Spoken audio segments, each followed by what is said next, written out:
बिस्मिल्लाहिर्रहमानिर्रहीम। अस्सलाम वालेकुम नाजरीन, आप देख रहे हैं सवाल। मैं हूं बैरिस्टर एहतिशाम अमीरुद्दीन। हफ्ता 10 दिन से जो खलबली मची हुई थी और बहुत सारी बातें हो रही थी इस्लामाबाद में भी, इस्लामाबाद से बाहर भी, मीडिया पर भी, अपोजिशन की तरफ से भी, इत्तेहादियों की तरफ से भी, कि पता नहीं इमरान खान की हुकूमत का क्या बनेगा, क्या प्राइम मिनिस्टर के खिलाफ तहरीक अदम एतमाद इंट्रोड्यूस होगी पार्लियामेंट में, और होगी तो कामयाब हो जाएगी। और शुरुआत कहाँ से होगी? स्पीकर नेशनल असम्बली से होगी, चेयरमैन सेनेट से होगी, या प्राइम मिनिस्टर साहब से बजाते खुद होगी? वो सब धूल मट्टी बैठ गई। परसों जिस तरह से पार्लियामेंट के मुश्तरका इजलास में हुकूमत कामयाब हुई है 33 बिल मंजूर करवाने में, वो एक तरह से अनप्रेसिडेंटेड भी है। और दूसरा ये कि इन 33 बिलों में 2 बिल ऐसे थे जो, एक तो इलेक्ट्रॉनिक वोटिंग मशीन के हवाले से था, जो इलेक्शन कमीशन ऑफ पाकिस्तान भी बदस्तूर मुखालफत कर रहा है, अपोजिशन भी कर रही है, उसके बावजूद वो पास हुआ। दूसरा, ओवरसीज़ पाकिस्तानी 90 लाख उनको वोट का हक दिया गया उसके ज़रिए। अच्छा जी, अब ECP के EVM के हवाले से तहफ़्फ़ुज़ात जारी हैं। वो ये कह रहे हैं कि इलेक्ट्रॉनिक वोटिंग मशीन के कुछ मसाइल हैं, जहाँ पर इंटरनेट नहीं है वहाँ पर ये मशीन किस तरह से काम करेगी, 3-4 पायलट हमें करने पड़ेंगे, उसके बाद फैसला हो सकते हैं चल सकती है नहीं चल सकती है। 14 मराइल से गुजरना पड़ेगा। दुनिया में 8 ममालिक में ये मशीन इस्तेमाल हो रही है out of the total countries in the world, और हिंदुस्तान को भी कोई 20 साल लग गए इसको फंक्शनल बनाने में, सिस्टम में लाने में। तो ECP election commission of Pakistan लगातार ये कह रहा है, लेकिन बिल पास हो गया। अच्छा जी, अब जब बिल पास हो गए हैं, प्राइम मिनिस्टर साहब का कॉन्फिडेंस बूस्ट हो गया। अब वो दोबारा मईशत की बात कर रहे हैं, गरीब आदमी की बात कर रहे हैं। इमरान खान साहब हाउसिंग की बात कर रहे हैं। क्या कहा उन्होंने, सुन लीजिए। 35 अरब रुपया हुकूमत ने सब्सिडी के लिए रखा। जो पहले 1 लाख घर बनने हैं पाकिस्तान में, उनके लिए हमने 3 लाख रुपया हर घर के लिए सब्सिडी के लिए रखा। और हमारी कोशिश ये है कि जितना वो एक महीने का किराया हो उतनी वो किस्त हो, तो बजाय कि वो किराया दें वो किस्तें दे के तो उनका अपना घर बन जाए। तो वो टोटल जो हम कंस्ट्रक्शन इस वक्त घर बन रहे हैं वो 1 लाख यूनिट्स हैं। जो बैंकों के पास एप्लीकेशन आए हुए हैं वो 226 अरब रुपए के एप्लीकेशन है। इनमें से 90 अरब के एप्लीकेशन अप्रूव हो चुके हैं, और उसमें से जो पैसा चला गया है घर बनाने के लिए वो है 24 अरब रुपया।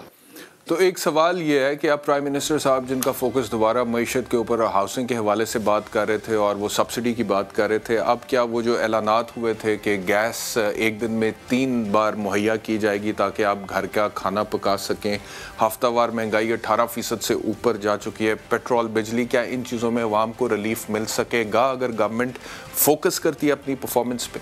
दूसरी तरफ जब पार्लियामेंट में वोटिंग हो रही थी, मरियम नवाज साहिबा क्या कह रही थी अदालत के बाहर आकर, ये भी सुन लीजिए।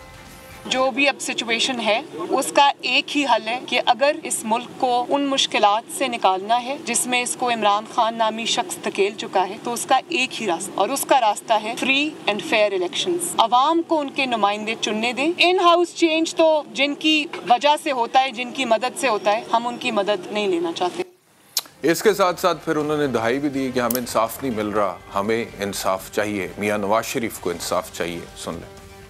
एक रिक्वेस्ट करना चाहती हूँ उन लोगों से जो नवाज शरीफ साहब के खिलाफ साजिश में शामिल थे, वो सब जिम्मेदारान जो इस तबाही, बर्बादी और इबरत के निशान को आज हुकूमत में लाने के जिम्मेदार हैं, अगर वो अपने गुनाहों को का जो एतराफ आज नहीं कर सकते कौम के सामने, तो इतना जरूर करें कि पीछे हट जाएं और इंसाफ के रास्ते की रुकावट न बने, और ऐसे पॉइंट पे मामलात को न लेकर जाएं जहाँ से वापसी आपकी, मुल्क और कौम की बहुत मुश्किल हो जाए। इसका एक ही बाइज्जत रास्ता है, और वो ये है कि जो तारीखी नाइंसाफियां आप कर चुके हैं उनको आप अनडू करें। नवाज शरीफ साहब को इंसाफ दें। अपने पैनल का तारुफ कराता हूँ। पाकिस्तान मुस्लिम लीग नवाज से मोहम्मद जावेद अब्बासी साहब, पाकिस्तान तहरीक इंसाफ से फ़ारूक हबीब साहब, और जनरल अमजद शैब साहब सीनियर एनालिस्ट हमारे साथ होंगे थोड़ी देर में। ऑपोजिशन से स्टार्ट करते हैं। जावेद अब्बासी साहब, पिछले हफ्ते जब आप मेरे साथ शो में थे तो आप बड़े पुरुमीद थे और आप कह रहे थे कि इस हुकूमत को अब घर जाना चाहिए, क्योंकि अगर 2 साल मजीद ये यहाँ पर ठहर गए तो पाकिस्तान के अवाम का सत्यानाश हो जाएगा, पहले ही महंगाई बहुत ज़्यादा है। और आप लोग बड़े कॉन्फिडेंट थे और इत्तेहादी भी कुछ ऐसी बातें कर रहे थे। तो अब आपका मोरल क्या है, कॉन्फिडेंस लेवल कहाँ पे अब आपका? इमरान खान साहब तो सुरखरू हो गए एक दफ़ा पार्लियामेंट से। बिस्मिल्लाह, बहुत शुक्रिया बैरिस्टर साहब। एक तो बिल्कुल आपने ठीक कहा कि जिस प्रोग्राम का भी आपने हवाला दिया पिछले हफ्ते में, उस वक्त कराची से शायद MQM के आपने रसीम साहब को भी मेरे साथ प्रोग्राम में लिया हुआ था, और जब वो बातें कर रहे थे फिर जब काफ मुस्लिम लीग के हमारे साथी हमारे साथ प्रोग्राम में बैठे हुए बातें कर रहे थे, ये कॉन्फिडेंस का लेवल हमारा और बढ़ गया था कि कुछ ऐसी लेजिस्लेशन है जिसके लिए शायद बाज़मीर लोगों का इस वक्त साथ देना मुश्किल इसलिए हो जाएगा कि सब लोग चाहते हैं कि इस मुल्क में फ्री एंड फेयर इलेक्शन हो, लेकिन जिस अदारे ने ये फ्री एंड फेयर इलेक्शन करवाने हैं, आईने पाकिस्तान ने जिसको जिम्मेदारी दी हुई है, इलेक्शन कमीशन ऑफ पाकिस्तान, उसको भी सुना जाए, सियासी जमातों को भी सुना जाए और इस मुल्क के अंदर इलेक्शन लॉज में अमेंडमेंट तब लानी सूदमंद होती कि तमाम सियासी जमातें उनको बैक करेंगे, आइंदा आने वाले इलेक्शन को कंट्रोवर्शियल ना बनाया जा सके। बदकिस्मती है, मुझे यकीन था कि स्पीकर नेशनल असेंबली ने भी लेटर लिखा है और हुकूमत भी चाहेगी कि इन इलेक्शन को हम पहले ही कंट्रोवर्शियल ना बना दे। आप अंदाजा देखेंगे ईवीएम की मशीन का इन्होंने लॉ जबरदस्ती पास करवा लिया है, उसके पास अददी तादाद थी जॉइंट हाउस में, पार्लियामेंट के दोनों हाउसेज में, लेकिन आज सारी सियासी जमातें और अक्सरियत सियासी जमातें कहती हैं कि अगर इसके नीचे इलेक्शन हुए तो ये इलेक्शन पाकिस्तान की तारीख के सबसे बड़े कंट्रोवर्शियल इलेक्शन होंगे।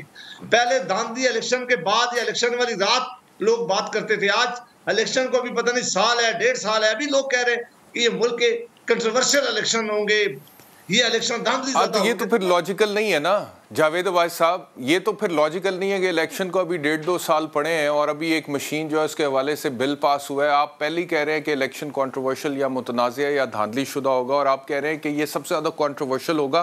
कौन सा इलेक्शन है पाकिस्तान में जो कंट्रोवर्शियल नहीं था? 2013 में जब आप लोगों ने हुकूमत बनाई थी, मियां नवाज शरीफ साहब वज़ीर आज़म बने थे, तो तब भी कंट्रोवर्सी जनरेट हुई थी। उसके बाद सुप्रीम कोर्ट को कहना पड़ा कि नहीं जी, बज़ाहिर साफ और शफाफ थे इलेक्शन, लेकिन आप लोगों के मुखालफिन ने कहा कि ये कंट्रोवर्शियल थे। जब पाकिस्तान तहरीक इंसाफ की गवर्नमेंट बनी है 2018 में, तब आपने कहा कि कंट्रोवर्शियल है।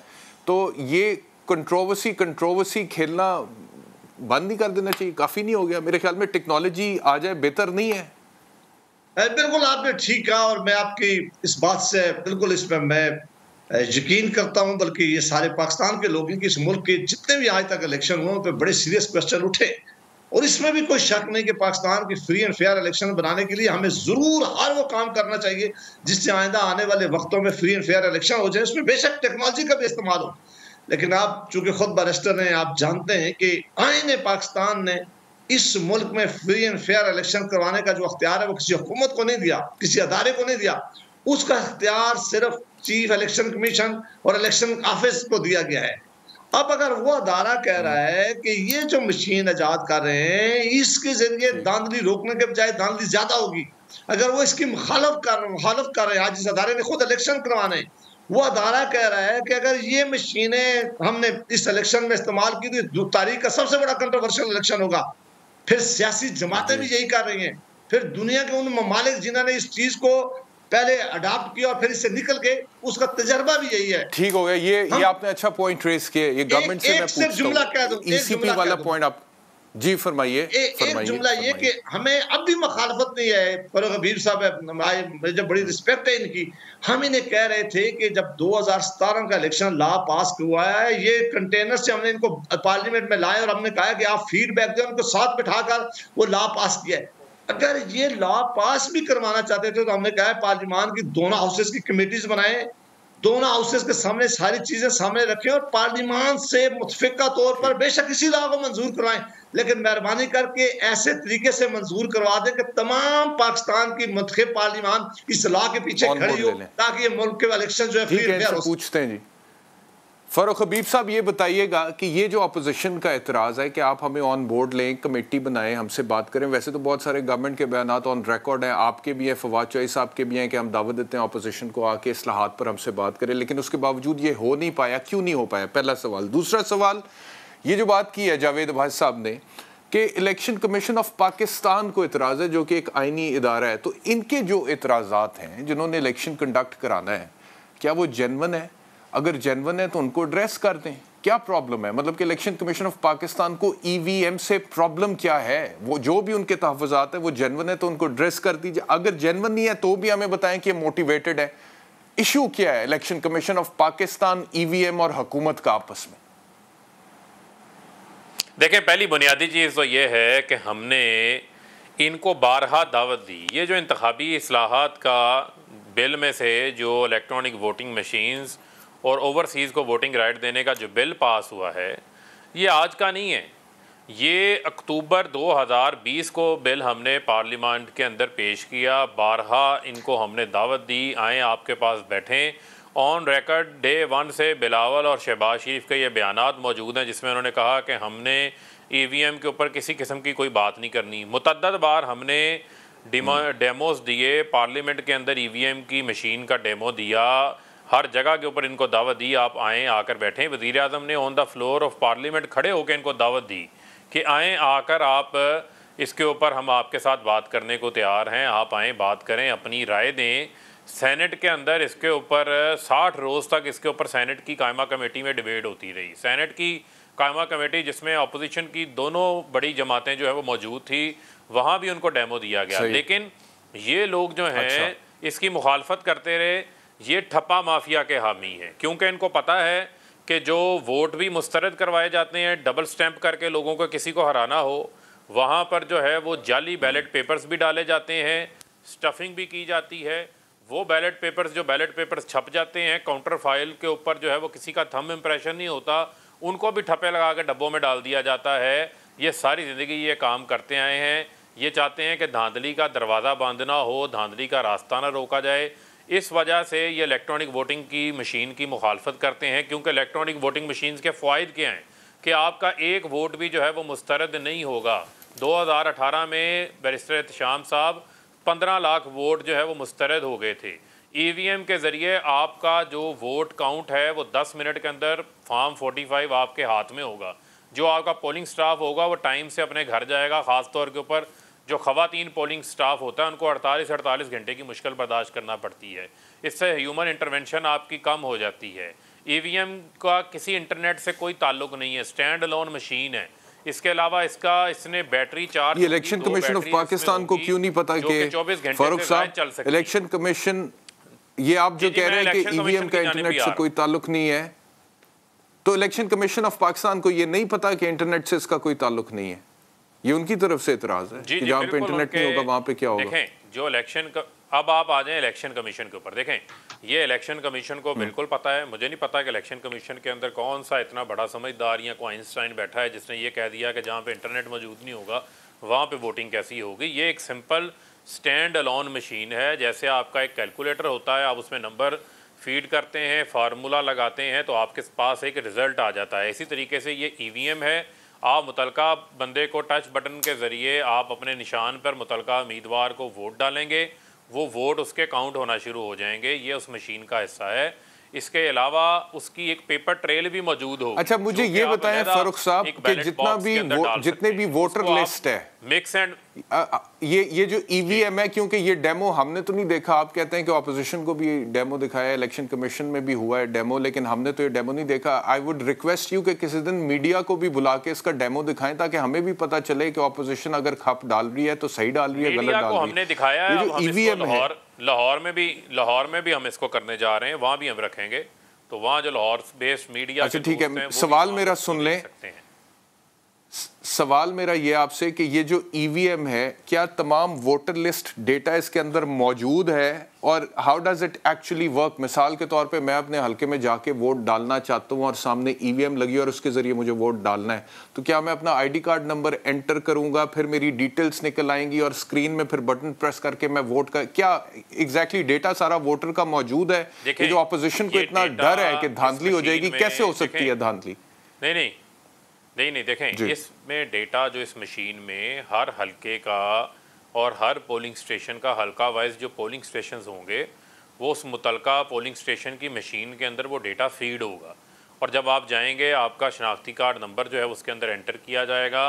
वो आपका जो आपका उसके सामने स्क्रीन सामने आ जाएगी। आप उस पर कौमी असम्बली और सूबाई असम्बली दोनों के अरकान को वोट कास्ट कर सकेंगे। ये कोई बड़ी रॉकेट साइंस, ये अमेरिका जैसा जो बड़ी जमहूरियत है वहाँ पर कामयाबी से चल रही है ना। अभी सदर ट्रंप ने कितना शोर डाला कि धांधली होगी, एक धांधली का सबूत नहीं निकाल सका क्योंकि वहाँ पर EVMs मौजूद थी और वहाँ पर जो है वो रिज़ल्ट भी सामने आ गया। दुनिया के 20 से ज़ायद ममालिक के अंदर जो है वो इसका इस्तेमाल हो रहा है और अगर किसी मुल्क ने इसका इस्तेमाल जो है वो नहीं किया, उसके ये इशू नहीं है कि EVM में इशूज़ आ रहे थे, उनके अपने डायनेमिक्स अलग हैं, अपने डायनेमिक्स चेंज हैं। वहाँ पर वहाँ के सूरत हाल हमारे तो अच्छा, सेक्रेटरी इलेक्शन कमीशन का स्टेटमेंट है कि 8 ममालिक में, आप कह रहे हैं 20 ममालिक में। ओके, फारूक साहब आप कह रहे हैं 20 ममालिक में ईवीएम का इस्तेमाल हो रहा है, सेक्रेटरी इलेक्शन कमीशन 20 ममालिक। अच्छा, वो कह रहे हैं 8। बहरहाल जनरल अमजद शोएब साहब ने हमें ज्वाइन किया, जनरल साहब वॉशिंगटन में ज्वाइन दूसरा करने के लिए। इसके बाद एक और इत्तेशाम इनकी कंट्राडिक्शन है, जरा एक और कंट्राडिक्शन मुझे जरा मेंशन कर लेने दें। एक और इनकी तरफ से कंट्राडिक्शन है कि मरियम सफदर ट्वीट करती हैं, शहबाज शरीफ ट्वीट करते हैं, दोनों चचा भतीजियों की ट्वीट मौजूद है कि बैरून मुल्क पाकिस्तानियों को वोटिंग राइट मिलना चाहिए, इसके लिए लेजिस्लेशन होनी चाहिए, बड़ी देर हो गई है। वो ट्वीट्स ऑन रिकॉर्ड मौजूद हैं।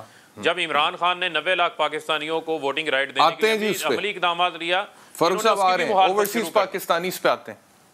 मैं जरा जैन साहब का ईवीएम के टेक्नोलॉजी के हवाले से, जैन साहब मुझे ये बताइएगा कि ये ऑपोजिशन, वो शहबाज साहब ने तो उस दिन फ्लोर ऑफ द हाउस पे कहा evil and vicious machine EVM को, और गवर्नमेंट कहती है कि अगर धांधली ख़त्म करनी है तो टेक्नोलॉजी को इंट्रोड्यूस करना चाहिए और ईवीएम को सियासत का और इंतखाबात का हिस्सा बनाना चाहिए। अब ये फ़ारूक साहब ने थोड़ी देर पहले कहा ऑपोजिशन के हवाले से कि ये तो ठप्पा माफ़ी हैं। अच्छा, I have seen and monitored some of the elections very closely, 2013 में भी, 18 में भी, और एक हल्का देहात में आप चले जाएं, एक हल्के में तकरीबन MNA के हल्के में 250 के करीब देहात होते हैं और MPA के हल्के में 125 के करीब। ये सेनेटर साहब को, फ़ारूक साहब को पता होगा इस बात का। और फिर जो कैंडिडेट्स होते हैं उनके लिए ये एक बहुत बड़ा मार्का होता है कि किस तरह हर पोलिंग स्टेशन को जाके टारगेट करना है, वहाँ पे पोलिंग एजेंट्स खड़े करने, और अगर वो कैंडिडेट नाकाम हो जाए ना, जलसा बहुत बड़े हल्के होते हैं, 250 गांव और उसके बाद 3 तहसीलें आ रही हैं, वो नाकाम हो जाए तो फिर वो गया। यानी कि पर्सनल कैंडिडेट अगर तगड़ा है और वो हल्के में हर पोलिंग स्टेशन पे अपने पोलिंग एजेंट्स खत्म करके, वोटर लिस्टें उनको दे के, वो बुला के, ID कार्ड ये वो करके, तो फिर उसको जेन्युइन वोट डाल सकता है जिसका वो हकदार है, जो वो अदरवाइज वो गया। तो ये टेक्नोलॉजी अगर आ जाती है तो क्या चीज़ें आसान नहीं हो जाएंगी ओवरऑल, और आपके ख्याल में से आना चाहिए, नहीं आना चाहिए?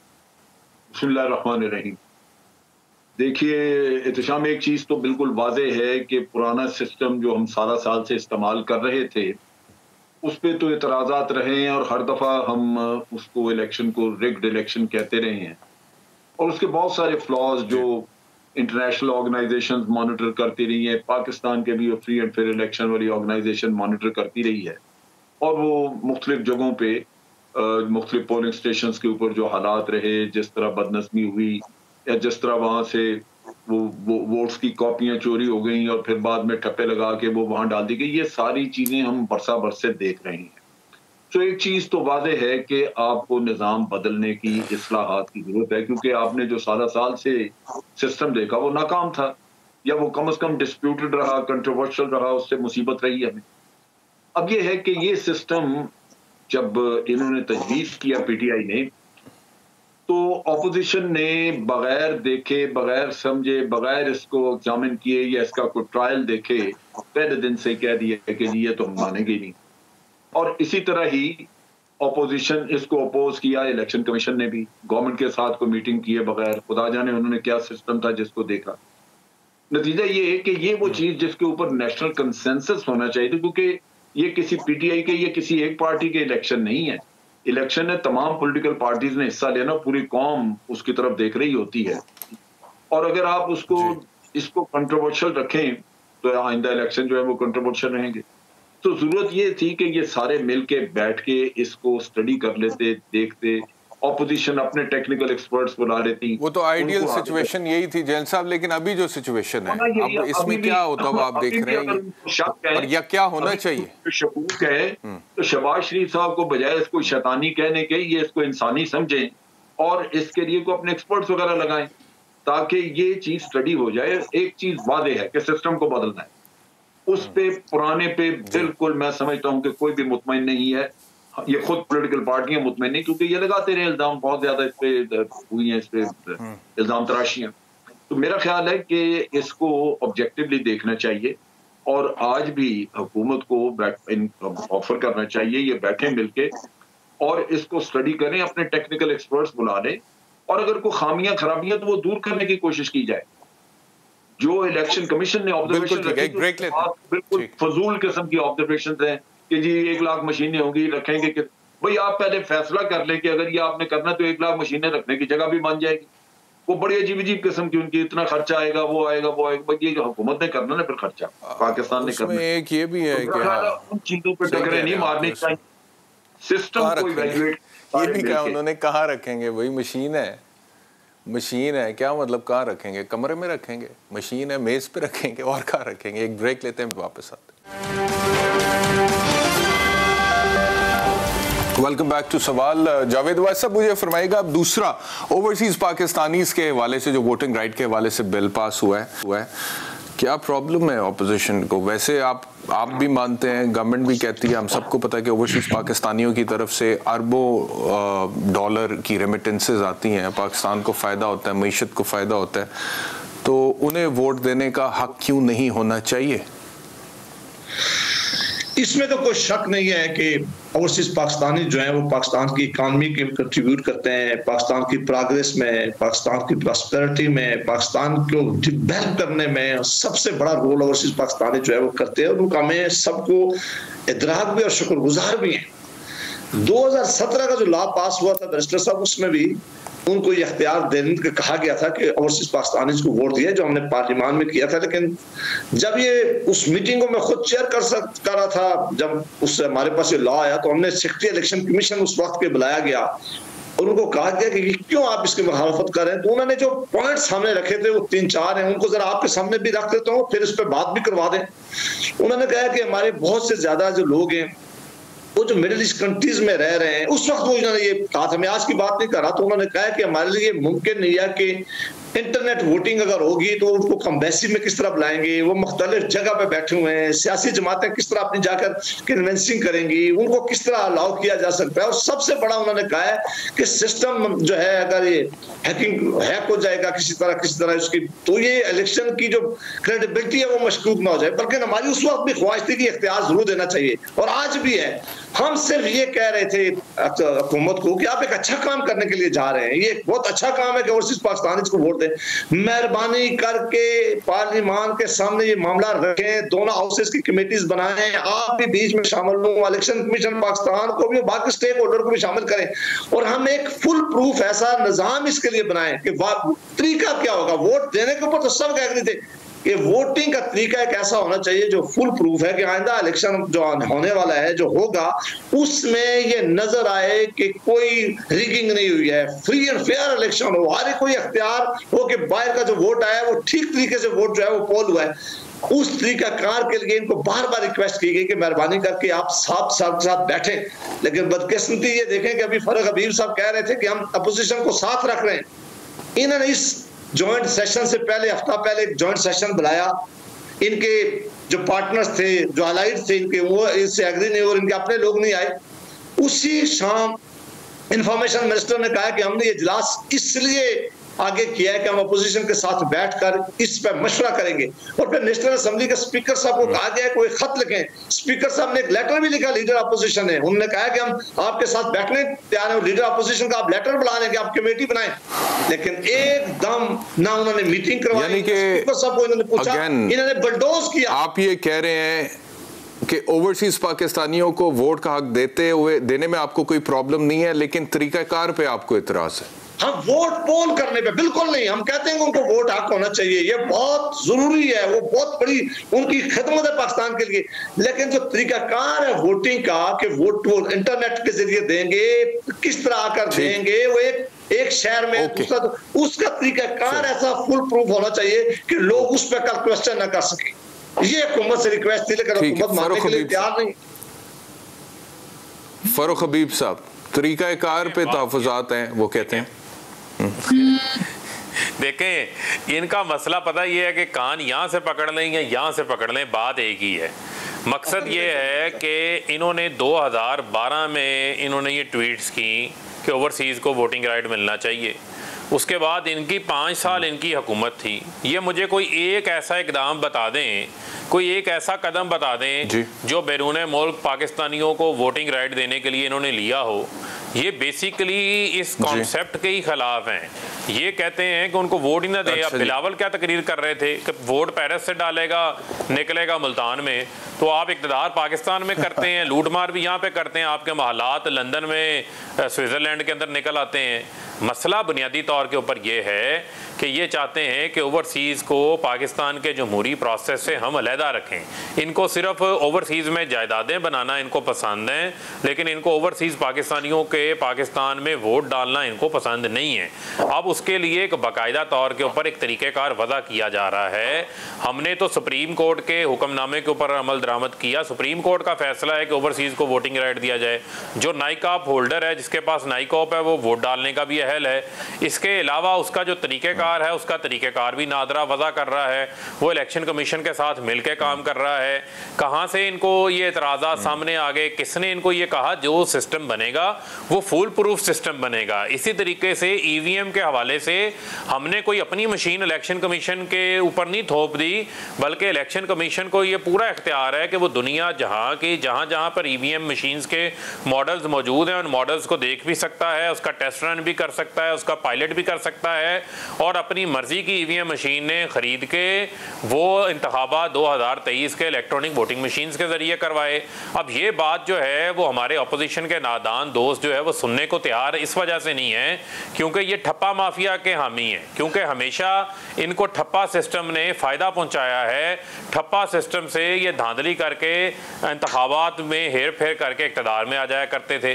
अब वो इनके तमाम रास्ते जो है वो बंद हो गए हैं, और मैं ये समझता हूँ कि इनको अब इस सोच से बड़ा होकर आगे आना चाहिए। पाकिस्तान में 18 करोड़ मोबाइल फ़ोन सिमें मौजूद हैं, 12 करोड़ 4G के कनेक्शंस मौजूद हैं। आज इंटरनेट बैंकिंग हो रही है, आज ई कॉमर्स का ज़माना आ गया है, आज टेक्नोलॉजी रातों रात एडवांस हो जाती है, लेकिन ये पत्थर के ज़माने की बातें करते हैं क्योंकि ये सिस्टम इनको सूट करता है। इस वजह से ये इस हवाले से आने वाली हर रिफॉर्म के रास्ते में रुकावट बन जाते हैं। अच्छा जैन साहब, मुझे याद आ गया, फिर से वो इलेक्शन की बात हो रही थी, मैं कह रहा था ये जो इलेक्शन जब होते हैं ना, जिस कैंडिडेट ने वोट डलवाने हो ना जिस पिंड से जी, वो वहाँ पे उसे बसें भेजनी पड़ती हैं, और वो अगर उसको कन्वेंस ना भेजें आप वोटर को, तो वो कहते हैं फिर असली नहीं आंदे वोट पान। तो वो कैंडिडेट और आपको पता है जनरल साहब कि वो जो कानून है उसके मुताबिक जी एक MNA के हल्के में आप इससे ज़्यादा खर्चा नहीं कर सकते। MPA की भी अपनी एक हद है, लेकिन वो करोड़ों रुपए इलेक्शंस में लगते हैं। उसकी वजह यह है कि बहुत सारी इस तरह की चीज़ें करनी पड़ती हैं जी। बसां जा रही हैं, वैगनें जा रही हैं, रिक्शे जा रहे हैं, कैंडिडेट्स की तरफ से वो वोटर को बिठाते हैं, फिर वो पोलिंग स्टेशन पर लेकर आते हैं, फिर वोटर जाके वोट कास्ट करता है, फिर भी अल्लाह तवक्कल है कि वोट सही कास्ट हो जाए। तो ये जो इलेक्शन कमीशन का एतराज़ जावेद अब्बास साहब ने भी कहा, मुझे समझ इसलिए नहीं आया कि इंटरनेट के थ्रू वो कैसे वोट डालेगा, वो वोट स्लिप होके कहीं और ना चला जाए, वो सिस्टम हैक ना हो जाए। Then what are you for? It is the responsibility of the Election Commission of Pakistan to make sure कि ये हैक ना हो और सिस्टम सही काम करे। और बात तो ठीक है, बजाय इसके कि बसें भेजें आप और वहां से मैनुअली एक बंदा वहां से दूसरे मुल्क से बैठ के वोट करे, इससे बेहतर क्या सिचुएशन हो सकती है?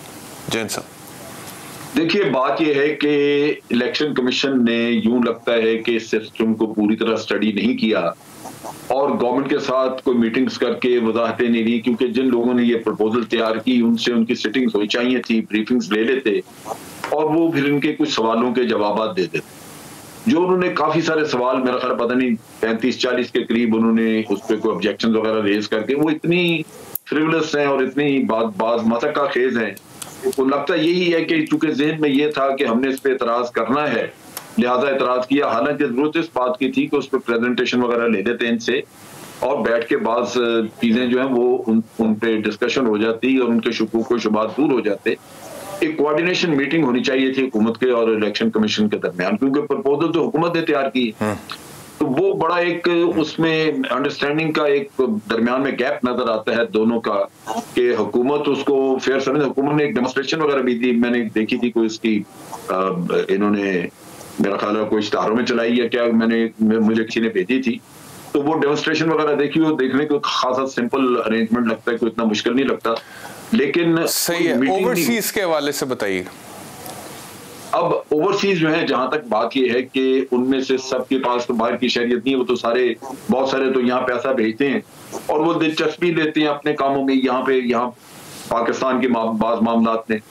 तो होना ये चाहिए कि उनको अगर राइट दिया जाए तो वो बाहर से बैठ के आपके एक तरह से वो आपके सफीरों के तौर पे काम करेंगे, उनको कुछ ऑर्गेनाइज किया जा सकेगा। पॉलिटिकल पार्टी जो विजिट करते हैं, उनके लोग बाहर जाके ये उनको ऑर्गेनाइज करें, तो उन मुल्कों में उनको टास्क दें, उनसे काम लें। लेकिन होता ये है कि वो उनको हम वक़्त नहीं देते, नतीजा ये कि वो भी इतनी दिलचस्पी नहीं लेते। अच्छा, फिर सारे बाशऊर नहीं है जो मिसाल के तौर पे गल्फ स्टेट्स में मजदूरी वगैरह करते हैं, वो शायद उनको इतना ज्यादा पता ही ना हो, पॉलिटिकल उनको इतनी अवेयरनेस ना हो। लेकिन फिर ये है कि ये कैंडिडेट्स वगैरह जो है, लोग इनको वक्तन फक्तन उनको कांटेक्ट करना होगा, उनके अंदर अवेयरनेस क्रिएट करनी होगी ताकि बाहर वाले भी अपना वोट जो है वो अच्छी तरह यूज कर सके अपनी सोच समझ के मुताबिक। वरना वो अपने मुझे एक ब्रेक लेनी है, ब्रेक के बाद वापस।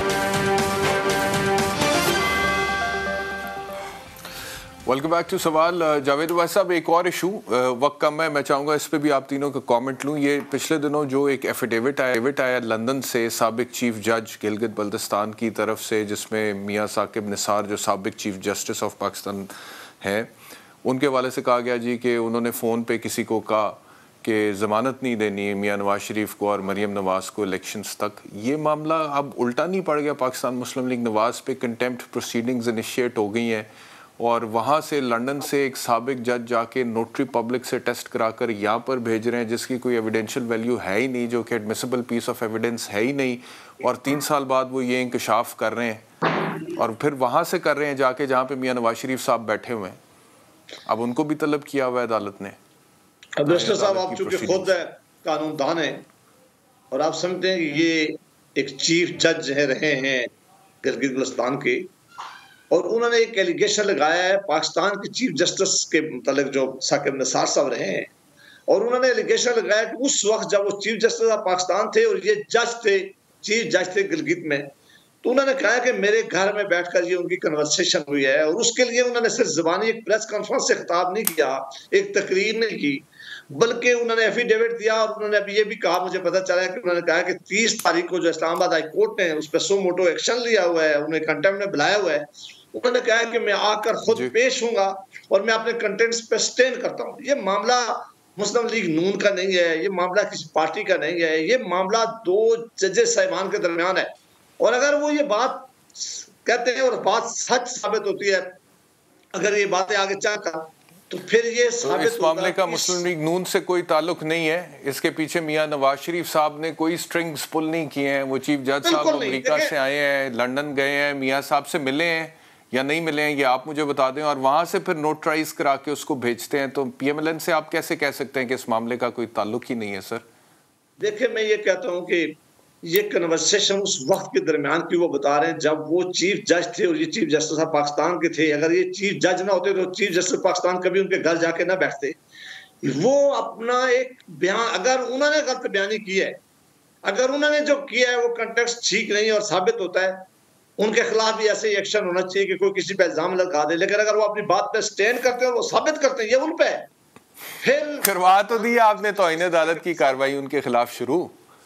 जी, हमने नहीं, हमारे खिलाफ उनके ज़हन में आया हमारे खिलाफ नहीं है, उनके खिलाफ तौहीन अदालत की कार्रवाई शुरू हो गई है। जी हाँ, वो उनके खिलाफ हुई है। अदालत बुलाएगी, अदालत पूछेगी, मुमकिन है कल अदालत साकिब निसार साहब को भी बुलाए और कहे कि दोनों कुरान पे हो तो कि कौन सच है। कुरान के ऊपर जाहिर है उनको जब विटनेस पेश होते हैं अदालत में तो कहा जाता है कि कुरान पे हो दो। सर इस तरह से नहीं होता, ये थाने वाली चीजें अदालतों में नहीं होती हैं।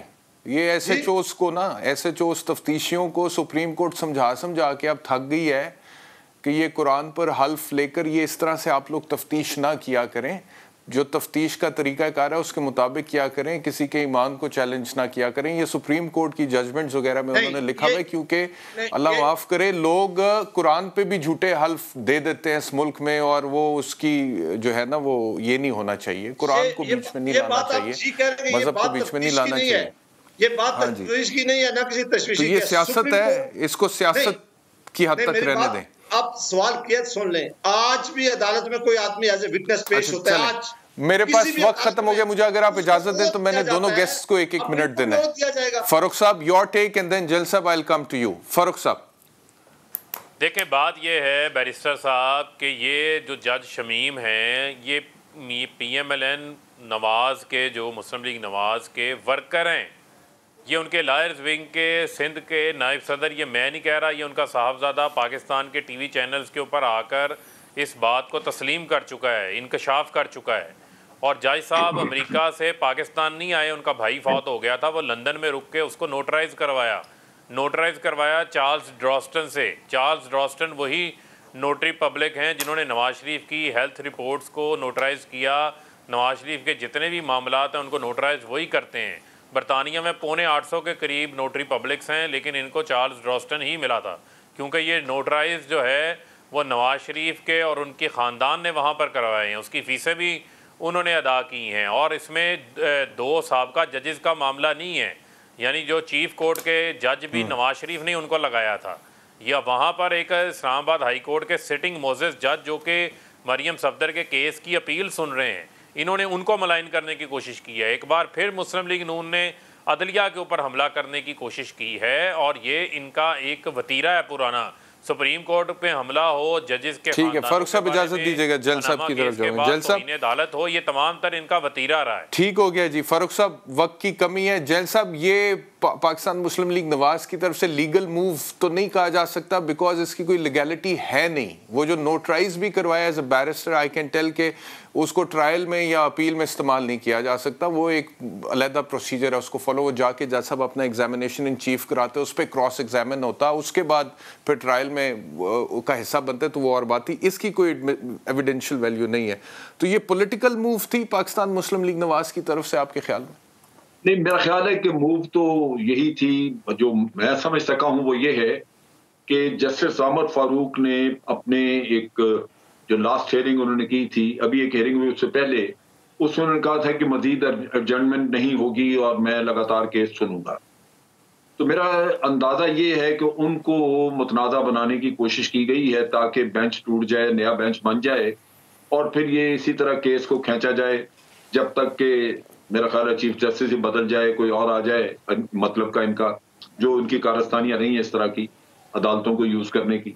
तो वो उस लिहाज से लगता यही है कि ये एक बड़ा प्लान्ड किस्म का अफेयर था। मुगालता उसमें ये खा गए हैं कि शुरू में आमिर फारूक उस बेंच का हिस्सा नहीं थे। ये मेरा ख्याल है कि इनको गालिबन तहकीक नहीं की, जिसकी वजह से, लेकिन निशाना लगता यही है। जैन साहब, आपका बहुत शुक्रिया। सेनेटर जावेद वाज साहब, आपका बहुत शुक्रिया। फ़ारूक हबीब साहब, आपका बहुत शुक्रिया। आप सबका बहुत शो देखने के लिए। इंशाल्लाह कल आपसे दोबारा मुलाकात होगी। अपना ख्याल रखिए। अल्लाह हाफ़िज़।